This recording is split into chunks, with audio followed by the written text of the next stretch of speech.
आप देख रहे हैं रोजाना दिल्ली न्यूज। नई दिल्ली 16 अगस्त। मैं दीपक फुलवे, रोजाना दिल्ली न्यूज से। दिनांक 16 अगस्त 2022 जैन मंदिर A2 block Keshavpuram Lawrence road Delhi में आयोजित 48 दिवसीय श्री भक्तामर महामंडल विधान की श्रृंखला में गणनी आर्यिका 105 श्री चंद्रमती माता जी द्वारा 38वें श्लोक पर प्रवचन सुनिए।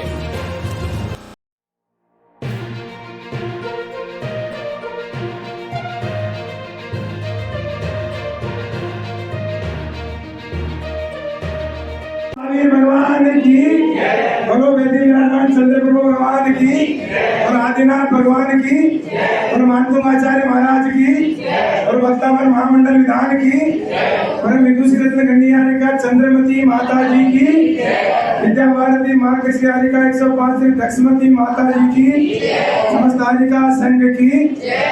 देखिए, जैसे सुनते हैं कि गुरु के बिना ज्ञान नहीं है, और गुरु ही है जो हमें ज्ञान के साथ साथ संसारिक जीवन भी सिखाते हैं, और उनकी आज्ञा के बिना या उनके ज्ञान के बिना हम कुछ भी नहीं है। जो ज्ञान गुरु देते हैं वही ज्ञान हम आगे बढ़ाते हैं। तो चलते हैं आज भक्तामर की श्रृंखला में, भक्तामर महामंडल की श्रृंखला में 38वें श्लोक के अर्थ समझने के लिए चंद्रमती माता जी के चरणों में चलते हैं। हे माता जी, वंदामी वंदामी वंदामी, आप हमें भक्तामर स्तोत्र के 38वें श्लोक का अर्थ समझाकर ज्ञानवर्धन करें हमारा। वंदामी माता जी।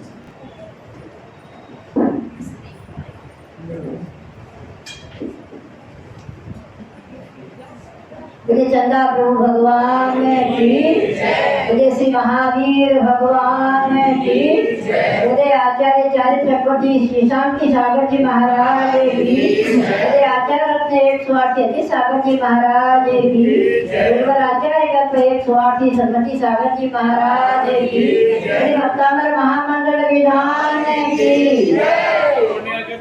माता जी की जय, चंद्रमती माता जी की जय। इसी भक्तामर के श्रृंखला में आज हम आगे बढ़ते हैं।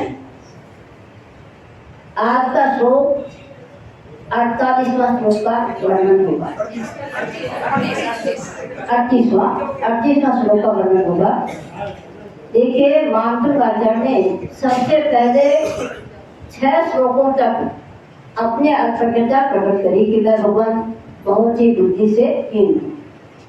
इसके पश्चात उन्होंने भगवान के गुणों का वर्णन करते हुए 27 श्लोक तक अपनी भाषा में अपने ज्ञान के उद्गार प्रकट करते हुए भगवान के गुणों का वर्णन किया। इसके पश्चात 8 प्रातिहारों का वर्णन केवल ज्ञान के पश्चात जो भगवान के समोषण में उत्पन्न होते हैं उन 8 प्रातिहारों का वर्णन किया। अब आज जो संसारी प्राणियों के ऊपर उपसर्ग आते हैं उन 8 उपसर्गों का वर्णन अब इसमें करेंगे, क्योंकि सारे ही भगवान के गुण हैं, लेकिन उपसर्ग जो आते हैं भगवान के ऊपर नहीं चढ़ते, उन्हें स्थान तक ही उपसर्ग का काम होता है, भगवान पे उपसर्ग नहीं होता। लेकिन संसारी प्राणियों पर जब दुख आता है, संकट आता है, वो उपसर्ग आता है, तो संकट में क्या करते हैं? भगवान का स्मरण करते हैं। इसीलिए इस श्लोक में मानतुंग आचार्य ने यही कहा है कि ऐसे बड़े बड़े जब उपसर्ग हमारे ऊपर आते हैं तो हमें भगवान का आश्रय अथवा भगवान का चिंतन करना अति आवश्यक हो जाता है, और पुनः भगवान के आश्रय से, भगवान के चिंतन से ये सारे उपसर्ग हमारे दूर होते हैं। इसलिए इसमें यही कहा गया है। जब हाथी का उपसर्ग सामने आया तो उसने भगवान की भक्ति करी। चतुर्तन्मदा विलोल कपोल मूल मत्य ब्रह्म जमरनाद विवृद्ध कोपम ऐरावताभमेव मोदक मार्गतन्तं दृष्ट्वा भयां भवति नो भवदासितानम्। मानतुंग आचार्य ने कहा कि कैसा है वह हाथी और किस प्रकार वो सामने आता है, उसी का वर्णन इसमें कहा गया है। सचोतन मदा, झड़ते हुए मद से जब बाजी पागल हो जाता है, क्या होता है? जब मद झड़ने लगता है तो हाथी क्या होता है? पागल हो जाता है, बिरबिनोर चंचल चित्त हो करके जब वो दौड़ने लगता है तो क्या करता है? कपोल मूलम, ये मुंह का फूल करके और मुंह से मद झड़ना शुरू हो जाता है। क्या होता है? और मद से क्या होता है? मद भ्रमद भ्रमर नाद निभृत कोपम, उस मद की सुगंध से, उस मद की धाराओं से क्या होता है? भ्रमर आकर के नाद करते हैं, नाद में गुंजार करते हैं, उस हाथी के चारों तरफ भ्रमर गुंजार करते रहते हैं और उन गुंजार को सुन करके हाथी को क्या होता है? कोप होता है, क्रोध बढ़ता है। कोपम, जब क्रोध बढ़ता है उस भौरों के गुंजार से, भौरों के नाद से, तो वह हाथी क्या करता है? ऐरावता भव्य भगवता बापतंतम। और हाथी कैसा था? जैसे कोई ऐरावत हाथी आया हो। हाथी कैसा था? जैसे कोई ऐरावत हाथी आया हो और उद्यत होकर महापतंतम, जब उद्यत होकर के दौड़ता हुआ गेर सामने आकर के जब गिरता है तो कैसा लगता है? भव आशिता, हे भगवान, जब मैं आपके आशित होकर के आपकी भक्ति करता हूँ, आपका गुणागान गाता हूँ, उस हाथी को देख करके दृष्टवा, आपको देखने मात्र से भयं भवति न भव, ये भय मेरा सारा अपने आप दूर हो जाता है। फिर उस हाथी को मेरे कोई भय का कारण नहीं रहता है। कब नहीं? तद आशिता, जब मैं भगवान आपके आशित होकर के भगवान की भक्ति करता हूँ, आपका गुणागान गाता हूँ, आपको हृदय में विराजमान करता हूँ, तो क्या होता है? उस हाथी का भय फिर मेरे को नहीं रहता है। इस प्रकार हम उस हाथी से बच सकते हैं। इसलिए उस हाथी का जो उपसर्ग है हम भगवान की भक्ति से दूर हो सकता है। इसी का वर्णन इसमें किया है। कपोलों से जो झरता है निरंतर मद की धारा है, मधुमत हाथी पर देखो भ्रमर गुंजार करते हैं। भ्रमर चारों तरफ उसके हाथी के चारों तरफ घूमते हैं। कब? जब कपोल से मद झड़ता है। क्रोध से काल सम हाथी ऐरावत समय जो ऊंचा है। कैसा है? ऐरावत सम के 1 लाख मीटर का ऐरावत हाथी होता है। कितना होता है? 1 लाख। और कब आता है वो? भगवान के जन्म पंचकल्याण में आता है। कब आता है? और वो हाथी क्या होता है? अनेक जाति के देव हाथी बनकर के आते हैं। कौन आते हैं? अनेक जाति के देव, हाथी, घोड़ा, चीजें जितने बनते हैं वो तो अनेक जाति के देव होते हैं। वो ऐरावत हाथी बनकर के आता है और सोधर मिल उसके बैठ करके सवारी करता है और हाथी 1 लाख योजन का होता है। ऐसा ऐरावत हाथी के समान जब ऊंचा क्रोध से भयंकर दौड़ता हुआ प्रभु का आसरा लेकर भक्त हाथी से बचता है। ऐसे भगवान का आश्रय लेकर के भगवान की भक्ति के द्वारा क्या होता है? उस हाथी से बच जाता है। ऐसा मान तुंगाचार्य अपनी भक्ति अथवा आपके द्वारा उत्तर जो आपके ऊपर आते हैं उनका विचार करते हुए उन्होंने इस श्लोक में उस हाथी से बचने का उपाय बताया। इसलिए प्रत्येक मानव को जितनी आप भगवान की भक्ति करोगे उससे क्या होगा?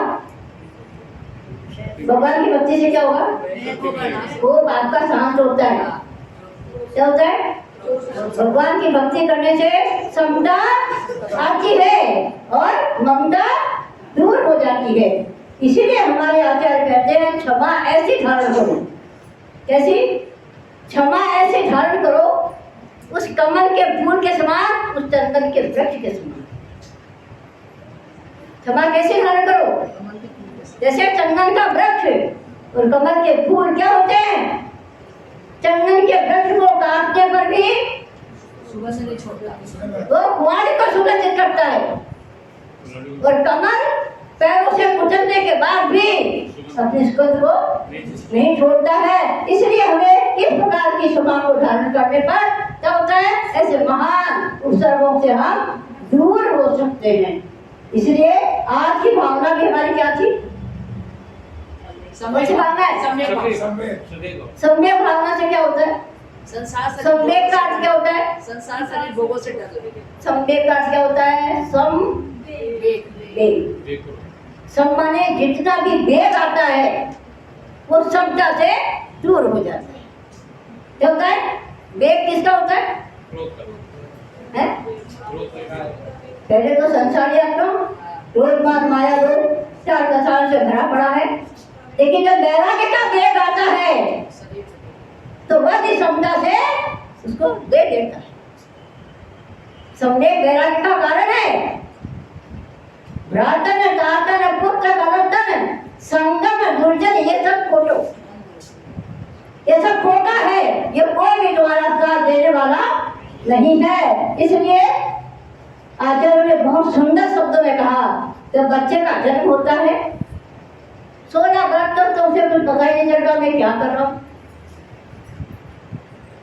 क्या मुझे करना है, कोई पता नहीं होता। जब वो खाली एक ही चिंतन होता है, क्या रहता है? क्या करता है छोटा बच्चा? पढ़ना पढ़ना पढ़ना। देश भूषण कुलभूषण विद्या पढ़ने चले गए तो उन्हें घर का भी पता नहीं था कि घर क्या था। घर में बहाना हो गई सकते हैं। तो 18-20 वर्ष तक तो बच्चा क्या करता है? पढ़ाई में लीन रहता है, उसे कुछ भी समझ में नहीं आता है। लेकिन जब बच्चा समझने लगता है कि मुझे आगे क्या करना है, तो उसके समझ में आती है तो माता पिता क्या करते हैं? 2 से 2 मिलाकर 4 कर देते हैं। क्या करते हैं? 4 पैर वाला बना देते हैं उसे, तो उसकी शादी कर देते हैं। अब आगे जब उसे क्या करना है, जब कुछ समझ में आता है कि मुझे अब आगे क्या करना होगा, तो फिर सब भूल जाता है। किसमें? बच्चों की पढ़ाई में, बच्चों के लिखाने में, बच्चे पालन करने में, तो उसमें लग जाता है, तो कुछ समझ नहीं पाता। इसके 50 वर्ष के बाद कुछ समझ में आता है कि मुझे क्या करना है, तो फिर क्या होता है? 60 वर्ष के होने के बाद क्या होता है? मुझे 60 पर डांटो हो गए, कुछ ध्यान नहीं रहता है। 60 वर्ष के बाद मानो रोगों से घिर जाता है। 60 वर्ष के बाद कुछ से कुछ शरीर में क्या होता है? रोग पैदा हो जाते हैं, तो कुछ समझ नहीं पाता कि मुझे क्या करना है।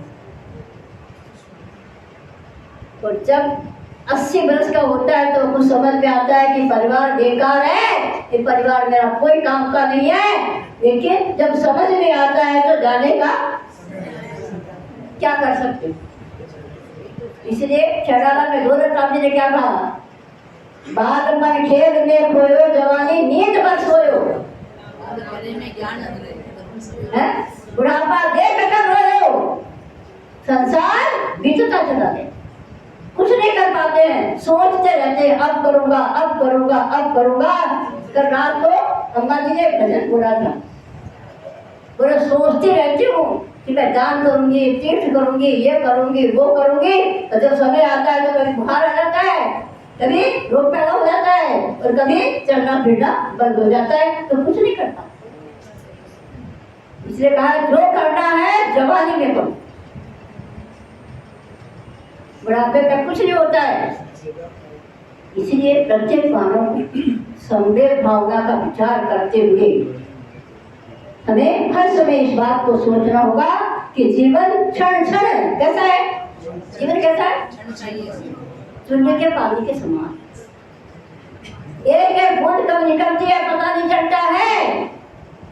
तो जब खाली हो जाता है तो फिर समाप्त होने का समय आ जाता है। आया और चला गया। ये जमीन को क्या किया हमने? बोझा देकर चला गया, अपने जीवन में कुछ नहीं कर सका। इसीलिए 3 बातों का ध्यान रखो। बालपन कुछ नहीं समझा, जब जवानी आई तो बच्चों का इस्तेमाल किया, जब बुढ़ापा आया तो रोग पैदा हो गए, और जब कुछ समझ में आया तो जाने का समय आ जाता है, कुछ नहीं कर पाते। इसी प्रकार प्रत्येक मानव को इस भक्तामर को पढ़ करके हमें यही विचार करना होगा कि ऐसे कई अवसर हमारे ऊपर आते हैं, उन अवसरों से दूर होने के लिए हमें भगवान की भक्ति ही साथ देती है और उन्हीं के साधन से हम अपने कल्याण कर सकते हैं। पूरे भक्तामर महामंडल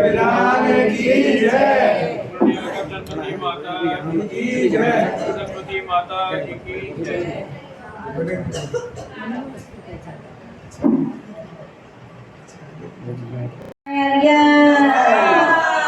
सब खड़े हो जाएंगे चावल लेकर के। बोलेंगे तो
चंद्र पार्श्वे सेनाए आज्ञा ने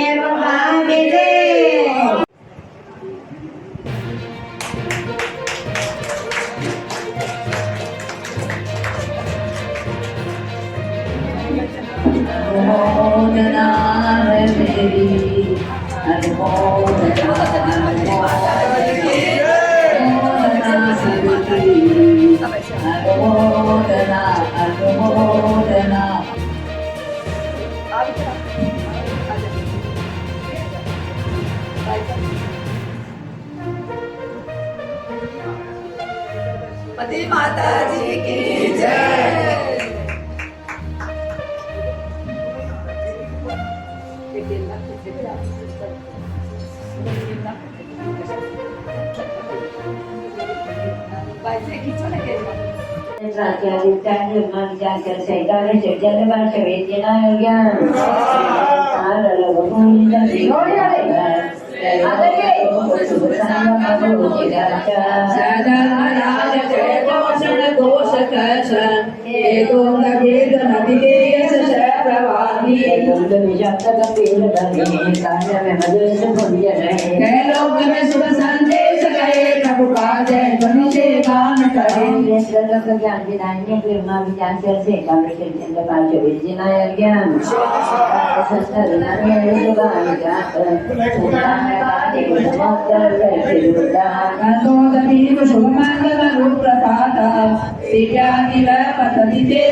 ओम जी समस्त जाति को समृद्धि प्राप्ति हरियाय माँ विजा चल सकता है रक्षक चंद्र पाश भेजना।